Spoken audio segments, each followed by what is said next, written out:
La justice française a condamné ce jeudi 2 chasseurs à de la prison avec sursis après la mort de Morgan Keane, un jeune franco-britannique tué il y a 2 ans après avoir été pris pour un sanglier.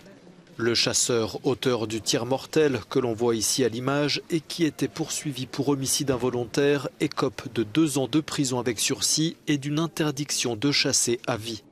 Cette condamnation ne satisfait que partiellement les proches de Morgan Keane.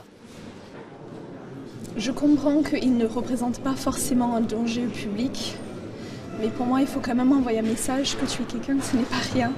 Et la campagne c'est à partager avec les autres usagers. Le tribunal de Cahors n'a pas prononcé de prison ferme alors que le ministère public avait requis 6 mois d'emprisonnement.